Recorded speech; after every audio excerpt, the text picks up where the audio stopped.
Hello.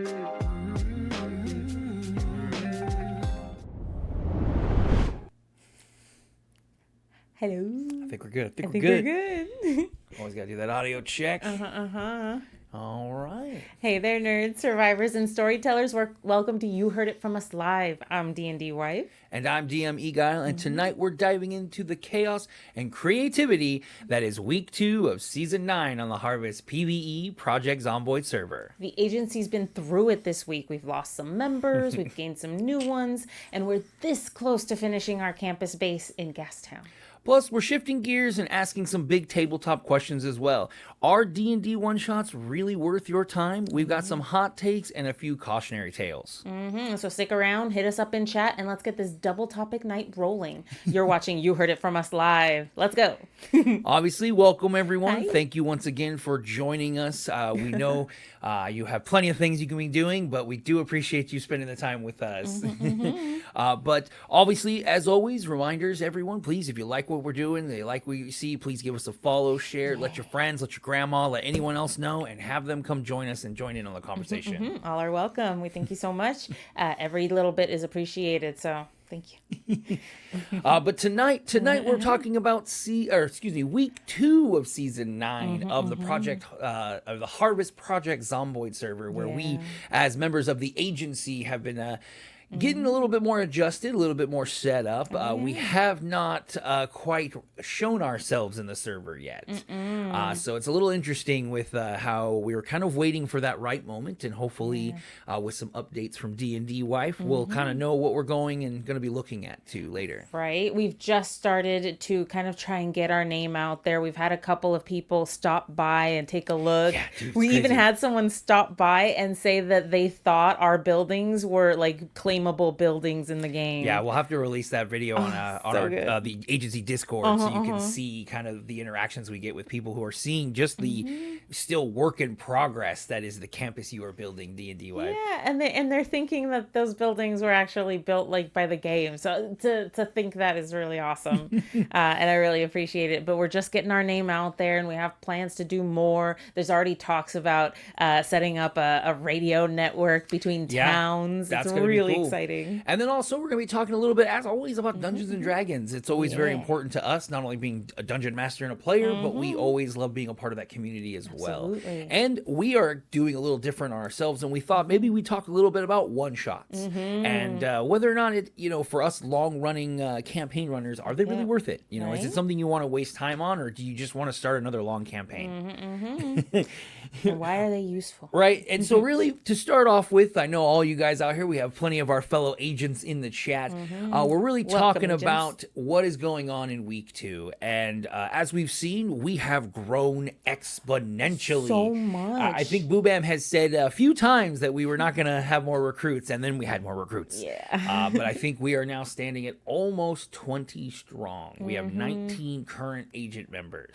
Oh, wow, that's so many. I mean, we're almost there, guys, but that's really tough. That's a lot. I mean, Director Boobam's original goal was a 30 by the end of the season. That's so, right. Being that we could be like a third of the server, yeah, we're well on our way there could be already. really, really interesting. But as always, there's always comings and goings, and we have seen a few members leave. Now, obviously, some of these happened before the recent campaign, but we have seen the loss of Crest Dragon, as there was just little conflicts of interest. No reason for any of you agents out there to start anything. There's no, No reason vendetta. for that. Luigi has already seen to that being taken care of. But in general, these things happen, and not everyone can vibe, and not everyone's going to have the same plan per season, right? Yeah. And so, you can't, it's to be expected, and you hope everyone comes back, but I don't think any of us expected us to grow this large. Yeah, it was unprecedented to everyone involved. I think, when we first started last season, it was like maybe 7 of us, 10 at most. At the end, it was 7. Yeah. No, what's 7? Oh, 7 at the end of the last. So yeah, so it wasn't very many, and to grow from that to 20 or almost Right. 20. Yeah, and so it's tough, and so Yeah. we've been ingratiating these new logistical players, and I think that's a lot of the reason why we haven't quite represented ourselves out in the server. Besides, I think people like Orion is out there quite a bit as our lead scout and is running in. I think some of these new recruits are from the interactions with Orion, which is always great. So it just shows like, when we just happen to even interact with people, they want to come join us. So as Gaylord's saying over here, so when are we hitting 50 members? Hey, man, it could be by the end of this season because it just shows everyone wants to join in on the fun. When we got people like you, Gaylord, coming out and entertaining everyone, of course everyone's going to join, So I think, there could be a potential for season 10 of us having the whole lake. I mean, I know the mods say they can't. Get the camera here, but at the same time they first told us we could only do 5,000, and then it became, hey, you can have 6,000. Just saying. I bet you we can have 10,000. I bet you that can be turned into a maybe. I'm just saying, and especially if we're half the server, that'd be awesome. Yeah. But yeah, and so there are like the issues with new players, and obviously if you've seen some of my posts, I am not the only. I'm definitely a victim of, or not victim, but a culprit of this, of that. We see pieces leaving and items that we didn't have, but at the same time, with having such a large group, as soon as I'm saying like, hey guys, we need pipes, we need this, my goodness, everything just starts raining in as people start collecting those items and doing stuff like that. Welcome. I imagine the lead is Leddle. I imagine is that connection. So welcome, sir. Thank you for joining us for the first time. We appreciate you coming on in. But yeah, so I mean, it is that thing where it's like, you always get the suspicions and the tough thing of, do you bring people in? I even had a member of Gate. Some of you agent members, you've seen some of the posts of Gate joining our community. It's the same thing. They kind of asked us like, hey, how are you guys yep, you're here, sir. Thank you. Welcome. They kind of asked us about how we're breaking down and what makes people enter and how do you protect yourselves, and obviously it's on a first, you got to meet the players and see how it goes, but at the end of the day, you just got to kind of wing it. And I think we've lucked out. I mean, what do we now have like a literal princess in my mind. We have Princess Daisy. She lives with us. Daisy. We protect her now. She looks like Princess Daisy. Yeah. Her room is Princess Daisy's castle room. It's perfect. I don't know if she's in chat, but it's awesome. Yeah. It's freaking awesome. We love her. And it gives the agency a sense of purpose, is that we have a princess to protect. Absolutely. So it's great, but it's it's awesome to see the the kind of mixtures of personalities and people. And I think the biggest thing that we wanted to stretch was just having people at all time zones. Yeah. The worst thing about online games, right? You're online, no one else is, and especially that's fun for some of us, but others, it's not what you're looking for. Yeah, right. Being alone can be fun, but if that's what you want for Project Zomboid, playing vanilla is just right there.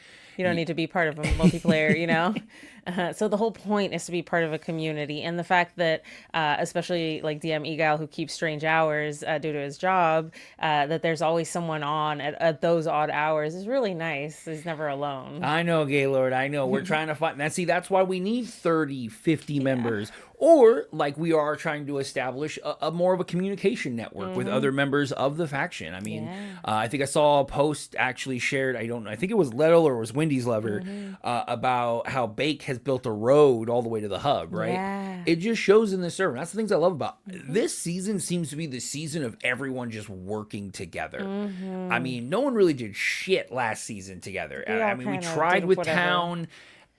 I don't even know if Town exists anymore. I haven't seen anything from Town. Their Discord is unfortunately fairly quiet. Yeah. But Bake's always around. Town has 2 players. Wow. That's tough. They definitely fell from where they were. Isn't really a town, is it? I don't even think they live in West Point anymore. No, I think they're in Trilly. Yeah. It's a Oh, you're good. Yeah. That's It is a shame. Oh, they became Guru.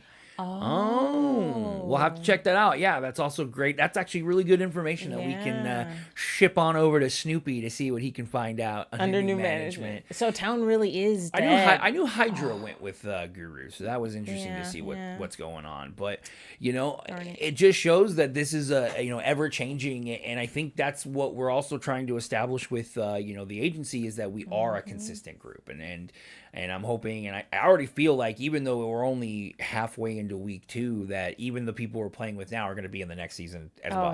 Oh yeah. I think everyone's having so much fun. Not just working together, but like all of us being able to have that freedom to work on whatever skills we're feeling like. Just right now, right before this, myself and Lettle were figuring out fishing for the first time, and we were having a blast doing that. So it just goes to show, like, having a big faction gives you a little bit of that liberty sometimes to work on the things that you want to work on. Yeah, I mean, there's always that worry, but I think we've really structured, not only through our Discord, but through just the people that are in it, and everyone's willingness to help out the group as well as themselves. And I think that's where it's like, if you want to run off and go do your own thing, no one's going to bother you, because at the same time you were out rescuing someone or doing whatnot. Yeah, you were doing something important. You were on a mission. And so as an update, we are shifting into a more community center here, I believe, build coming pretty soon to help facilitate, as I was getting to, but I almost didn't want to jump in too fast, with the faction known as Gate. Now, I don't know, agents, if you've seen many of this stuff, but there is a lot of information on our server where we're trying to spread a network of communication. I'm super excited to see what they have in store. I think they've already set up at one of the towns, so it'll be very interesting when hopefully we can set something up in Gastown too. Right. So what are your plans for a kind of community area that's coming up, as Gaylord asks? So in front of the community center, oh, nice. Thank you. So in front of the community center, I will be building just outside of where the sort of base, I don't know what you would call it, the line where the base starts, where you can't walk past. Safe house, safe house barrier. There you go. Right past that, I will be building a bunch of shops for different items. That way people can drive up, interact with us, shop around, see what they can do, and also get their cars worked on at the car shop. And so what this is also going to be is D&D is going to be helping teaching anyone about the wallets and the store systems, so that any of you agents who happen to find things that you want to sell of your personal items, you'll be able to open up a shop in that area as well, that could potentially get you some revenue to buy kind of magazines and stuff you might need for Last Stand. Because remember, we have no damn clue what Last Stand will be. I am fucking living this time, all of you. I am not going to die. I want to be remembered. We want to do that. Yeah. Let's get it done. But not only in our base, we have another coming up. There has been some calls. There has been some calls by Snoopy for us to build in the hub this season. I believe we've been stockpiling some lumber and all of that. So I think it is possible. So we're going to be opening up a poll, some questions in the Discord coming up of you guys to give any suggestions or ideas that you guys have for what we want to build. Do we want to build a big jail? Do we want to build kind of like a logistics office? What do we want to build that will represent the agency at the hub? Right. And I think that could be our next move going into week 3, right? So I'll be posting that to see what we're all thinking about. It could be anything: a memorial, a shop, like you said, an office, a recruitment office, whatever you can think of. Recruitment office, oh god. And whatever gets the most votes, that's what we'll try to do to the best of our ability. Yeah. But it's gonna be so much fun. I think I'm excited to see what the ideas are, and I hope they're awesome. Yeah, and so also, I know Gaylor, you asked about the hardcore server. It's a little rough. Obviously, we lost half of the agent members who got accepted in the very beginning, which was not. I don't know what happened. I just know that before I got home, everyone was dead. So I think it's like 2 hours in. So I think right now there are 4 of us remaining, which is Epi, Kawhi, myself, and Gaylord. Gaylord, if you're still alive, I don't know. You've got this, guys. When I logged off, you were still alive. But I am recording all of that, so I will be posting a long form video once I have completed that, so you can see the scariness that was, and hopefully I can get to the end, just even if it means just to see it, whether or not I actually survive it, it doesn't matter, because it was just kind of a fun experience, but I had no fucking clue what I'm doing. I screwed up on selecting professions. I'm half the time feel like I'm just stealing resources, so I'm just waiting to be a heroic meat shield at one moment so that I can save somebody and make it seem like I actually did something. I'm looking for a great clip. That's what I'm looking for. He saes that, but he's gotten mad props from the players that are still left about his survivability, what he's brought to the group. I just hide very well. But yeah, I mean, it's just that thing. But all of you out there in the chat right now, how is your Project Zomboid week going? Drop right now any of your worst car moments. I don't know about you. I have been having an ass of a time with the vehicles this season. Whether it's the cars that can't be modded or all this glitching and desyncing, sending cars into oblivion and beyond. It's been just ridiculous. As much as it's funny, as the person who repairs most of the vehicles in our faction, it's annoying. Rondu says, my car teleported on top of my bus? That's crazy. We've had a few like picturesque moments where cars look like they're very well mating each other as the players are parking on top of each other without realizing it. Or when you're driving around and there's just an invisible car pushing you around because you don't even know someone's driving. And they can't see you either. It's gotten better. I will say it's gotten better, but it is something that's a bit of a struggle. Speaking of cars, I don't know if anyone out there was able to do the car event that they kind of threw on us without any kind of a notice or alert, which kind of sucked. So if you were able to get something, let us know if it was something cool. I mean, it said rare and exotic cars, but we didn't quite know what the hell that could mean. I'm thinking Lotuses, Lamborghinis, all the things I know, spiders, right? Whatever. So we were just curious, we wanted to hear if anyone had seen anything about that, and that would be something we would be curious as it's something to keep an eye out. Oh, I was told there was very little. I don't know. I kind of make sense. They did announce at the beginning of this, the season that they were going to try these little RP events, and the Lethal Turtle was there. Okay, I gotta ask him. I know he'll tell me. He'll tell me. But yeah, so it's just one of those things where it's like, I know they're trying the RP stuff, which is cool, which is always a good on ours. But obviously a little bit of advance notice is tough. But it's good. As a weekend or a weekday player who can't really do the weekend events, I really like that they're at least trying to do stuff on the weekdays and give us kind of these weekday warriors something to do. Which is really great. So, but if you have any other questions about the agency, or if you're especially wanting to join or become a recruit, check us out on Discord. Let us know. We're out there, whether it's on the Harvest server, hit us up, or if you can find us on the Discord webs, we're out there somewhere. Yep. But Project Zomboid isn't the only thing we talk about here. It's not the only thing that's important to us. We also talk a lot about Dungeons and Dragons. And the freaking hilarious point is that a good chunk of the faction plays Dungeons and Dragons as well. It's hilarious how many do. We all nerds. We nerds. We nerds do things. We all have fun. What about the guy? Wait. When did you get robbed? When did you get robbed, When did you get robbed, Gaylord? Who robbed you? Is that car? The car? Listening. We're listening. If it's not claimed, you can't really get back at anybody. Yeah, I don't know who robbed you. Oh, that's awful. Oh, that was you and Luigi. We'll have to figure out who that is. If you got the clip, send it to us. We can find out. We will air that dirty laundry all over the place. Yeah. So you just let us know, and you give us that clip. And we'll definitely air that for you. But speaking of that, so Dungeons and Dragons, obviously most people and a lot of you guys out there know it can be these long-running epic stories and campaigns. But every now and then, people do these smaller ones. See, look at that. See? Lettle also plays twice a week. It's all of us. We You pay are, every you're other week. among We're us. every other weekend, every other Sunday.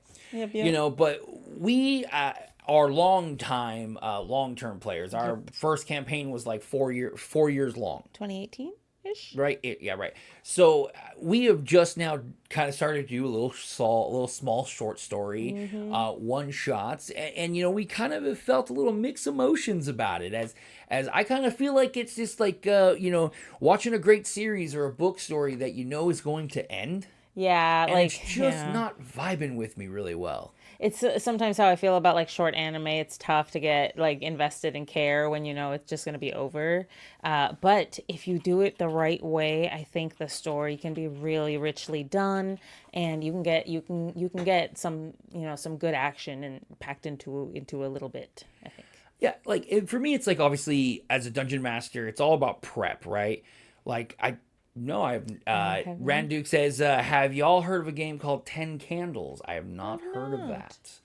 It's lunching. I might have to look it up. That would be Send cool. it into our Discord. Yeah, Come send a join clip us. Send us the link. Come or a on link. in. That's usually where we collect all this information for next one, so we can know Yeah. what we're talking about next round. But for me as a dungeon master, when it comes to, these short stories and stuff, they're, to me, I don't know, they're tough, right? So we tend to, and this just shows, we use like these pre-made stories that we buy from these different companies that Yeah. come with items and stuff, these like little story chests. And I remember I was just going to run it straight. I can't. I have already edited and homebrewed the whole thing. The original story's gone, and now Completely. and that's to me, that's the short story in a nutshell. It's like it's never gonna be a short story for me. Yeah. Every time we run a story, every time we do something, I'm so gonna want to build until it's either they're dead TPK or it comes to Hi, it's Daisy. Daisy. Welcome, Welcome, princess. welcome. We were talking about how we're so happy to have a princess in the agency now. Yeah, It's so yeah. good. But yeah, I think it just shows that like it's so hard to have this capacity. Like some people just don't have the capacity to run short stories. Yeah. It's just because I always want to go. I want to go deeper. I want to learn. I want to have better Welcome, understanding. Lucy And the idea of like, okay, we're 277. gonna be 3 times done over, get Yeah. everything done. It gives me anxiety. And Yeah. I'm the dungeon master. Like I actually control the time and tempo. If I was a player, I'd be I losing get my damn it. mind. I get it, right? Because you're just thinking about the end. You're like, well, I only have 2 sessions. Well, I only have 1 session left. It can get tedious, which is why I really only like doing like the 1 day one-shots, because that's just, you can just get into it in the moment. And yeah, it's over at the end of the day, but you were kind of expecting that. You didn't have enough time to feel sorry about it. To me, it's always been like a one-shots, and these kind of things are for the players, especially for the long campaigns. Like, so yeah. that's currently why we're doing one. So we've been currently in a 2-year-long campaign, and it gave an Heavy opportunity homebrew. for the players to make new people, try new classes, try new Yeah. species, Experiment, go a little nuts. not have to worry with the about their points. 2-year investment long character that plays every other weekend is not Yeah. just going to die because they wanted to do something wacky and crazy offbeat. So we're doing it now, so it'll be interesting to see like as we play longer, like if the my players are really enjoying it. But it is that thing where it's like, they make these characters, and I know once we get to the end, it's going to get to a point where they're going to want to still keep playing. I just know it. Oh, yeah. And it's going to be this like little battle of, do we go back to our original story? Do we play here until we end? Yeah. And I think it's just really funny. And I think as a player, I wonder if that's what's going to have you run into as we get to that point too. Because I know you're loving Rasilia. Oh, I'm getting so attached to my French little princess. She's doing so well. I love her. She's awesome. And she's playing her part really well. Right? And so, I got to ask this to all you guys watch, especially all you who play Dungeons and Dragons. Would you rather do 5 one-shots or commit to a 1-year campaign? Because that really is kind of, to me, what it is, right? The Like equivalency, either yeah. 5 kind of out there, or would you prefer to have like 1 year solid, knowing that Yeah. you're gonna have that 1-year build? Because we had a little bit of a bet before we Yeah. came up with today's episode, and we were figuring out what people would do. See, and there's the answer Yep. I was expecting and calling out, because if I know most Dungeons and Dragons players, the moment you start playing, you never want to stop. I don't think D&D or 5e lends itself to one-shots. I'm kind of the same, right? Like I think that when you have such an in-depth character builder and you're doing all this work and backstory to play once, yeah, no one's Such gonna a do waste. that.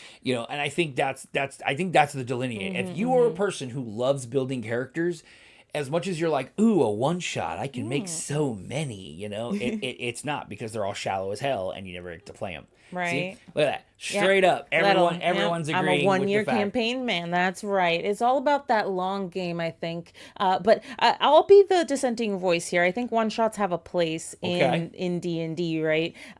For example, the first ever one shot that was run at our table was run by me, and I ran it as a way to give my DM a break, and Forever also DM. and also to give Eguile the chance to finally play a character for once. So I think that one shots can offer that sort of break for people, not just the players, but the DMs themselves too. It can give them a little bit of breathing room so that when they do come back to their long campaign, they come back refreshed, full of energy, and the story's all the richer for it. Right. So I get, and like Kawhi was saying, 5 one shots that turn into a campaign. That's literally what we did. When we first started, we played first the Mines of Pendelver. Yep. Then we slowly rotated into the Curse of Strahd. Yep. Then we just said, fuck it, we're going to do homebrew and start making everything from scratch. But then we went to Waterdeep. Oh, yeah. Then we started mixing in books, right? So it's just kind of how it goes. And I honestly, to me, a one shot and you can call it what it is, it's my hot take or whatever, but it's really just a glorified session 0.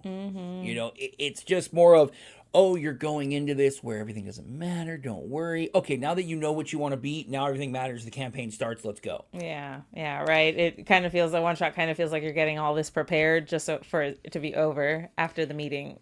Yeah, and that's, I think that really is, and I think Kawhi is kind of saying here is a great point, is one shots are perfect for filling out a campaign and seeing how people are feeling about a setting. I like that. That is a great point.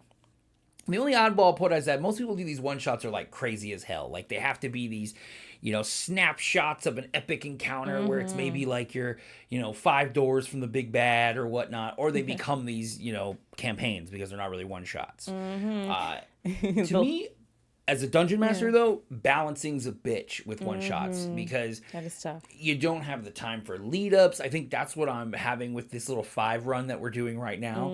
Is it's so hard to keep the pacing and understand, because it's like, hey guys, you got to do stuff. You only have 5 actual real life days to do this. Yep.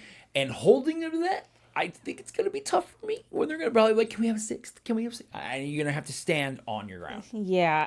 I think it's finally dawning on us now that we've gone through like 2 sessions, so 2 days of our 5. It's definitely brought it home that we have to kind of hurry up along and figure this out. Yeah, and it's going to be interesting because we're on, we've completed 2, and if you've been following on the Extreus side of our Discord, you can catch some of these summaries and teasers for the next one that the players have gotten. Oh, yeah. Listen to some of the conversations that they heard in the first episode, and come join us too, because as we keep hearing more and more, it'll be interesting once also D&D kind of journals that story later on. Will be very exciting, because a lot of crazy shenanigans have gone on.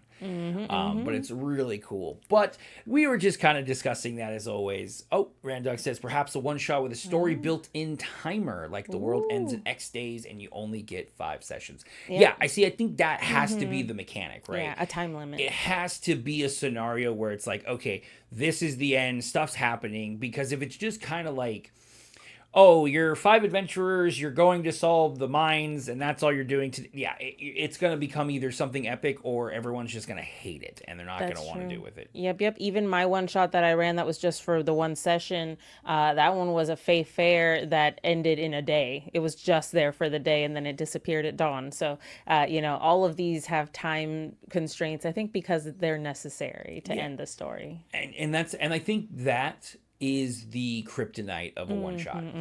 That essence, the essence of that, you have a time constraint, which all of us hate. I mean, we play Project Zomboid, and most of us in the agency have hundreds of hours in the server because we love playing it. It really is. It just shows that we want more. We want the extended experience. And so a one shot where it's just like, you're barely dipping your toes in. No way. It's just not more. Yeah. And for a person like me, I read like 20 series, book series kind of things. I like long stories. And so to finish off in just one little bit, it's like, this isn't enough. I need to know more. I know, and that's the struggle, you know, and that's always what we were kind of thinking about. And so we'll hear in about 3 more sessions we'll have coming up, and we'll probably see whether or not that story will continue on longer or not, or if there is a TPK, which might take it out of my hands and I don't have to worry about it. Right, we never know. Which would be pretty awesome. But as always, you know, that's just the kind of little bit we like to always share. You know, it's not only about Project Zomboid, but it's also about Dungeons and Dragons and all the fun we have on there. You know, you can have both it digitally and in person. Yeah, absolutely. I think that's the beauty of it, right? That's why we play both, is because there's that in-personness of D&D, but also we get to connect with people online at Project Zomboid. Right, and so, like, you know, it just shows, like we've been seeing all in our chat today. As always, you guys are awesome. But it shows just how many of us kind of interconnect with our fandoms and our hobbies. You know, we're just so excited for that kind of stuff. Also, as Dungeons and Dragons announcement news, Laura Bailey and Travis Willingham will be at SAC Anime this following in August, and we're gonna be there with VIP, which means we're gonna get to see them again. So exciting! Yeah, this time we can finally get them to sign our Funkos. We got to do a photo op with them, but that was a real kind of quick kind of run through. So we're very excited because we didn't think we'd be able to get this opportunity. So if you also are going to SAC Anime in California, let us know. Agent's going to not Gen Con, SAC Anime here in California in Sacramento. Yeah. It's going to be a big one. Ashley Johnson is also going to be there. So we have a dice tray. We're getting signed by all of them. We are so excited to meet them. It's going to be great. But really, look out for more of our reports and updates coming up on the Project Zomboid side. As always, we do a big shout out to Harvest and the crew. Playing in the hardcore server, I'm actually getting to interact with like Fox Rain, though he's dead, Blaze, though he's dead, and Rikito, and getting to talk to them. And man, these guys put a lot of freaking work into this server. And so any agents, if you run into them, you see them, you give them the utmost respect, you give them that kind of digital high five and let them know, because man, these guys deal with tons of shit all day and they're still playing like us and they're still in the servers. It's great. And they're still putting on events and more events than before. So yeah, they deserve it. And also thanks for everyone for watching and our new joiners to our Discord, and hopefully this new connection we're going to have with the faction known as Gate. Please look forward to any of that information we give out and see what we can do about creating this kind of little network of radios to actually have communication around. It'll be interesting to see not just having to type to everyone as an all chat, but maybe actually getting into conversations with people all over. And I think it's really great of them to kind of start this initiative, and I think we should really try to, you know, take a part of it. It gives it more of that survival vibe, right? Like you're chatting with another town over CB radio because you can't travel because there's Zeds on the road, you know, things like that. It makes it so much more real. And honestly, at the end of the day, my intention is I want Gaylord on that thing 24/7 so he can share his voice to the world. He needs to sing it out. So I think that's going to be really fun to be able to kind of have more RP fun with the radios. Yeah, I knew. Yeah, see, Gaylord's on board. I knew he'd be down. We need our head of entertainment. So we can definitely see some more fun, and I think that's really the focus as we all move into the end of the season 2, or week 2, excuse me. And I think the main focus we got guys going on is let's just go out there and have fucking fun. Like, we have the base, we have the organization. Really a shout out to Orion and Wendy's Lover and all of those guys who have been sorting the entirety of the base. I don't think we've ever had organization like this before. And they stay on top of it. So definitely give them a shout out. Give them some extra loot if you find something. Ask them if they're looking for something specific, and definitely give them a shout out because it's awesome what they're doing. And honestly, they're some of the backbone of the agency. And let's repay that kindness. And that's what's great. Also remember, if you have any clips, any moments, any scenes, anything you want to see, shoot them on to me at eguilettg@gmail.com. I'll upload those and we kind of show off the greatest clips we get over the week. Didn't quite have many this week because we've been doing a lot of crazy behind the scenes stuff and didn't want to show any of that secret Plus stuff. The hardcore server. Yeah, and the hardcore. We've been doing the hardcore server. So, you know, next week, hopefully we'll have more as we start week 3. And that will be the week of community. So we're really hoping, that you all join us there. And spreading the word. And speaking of joining us, make sure go down on the panels right down here, somewhere around here.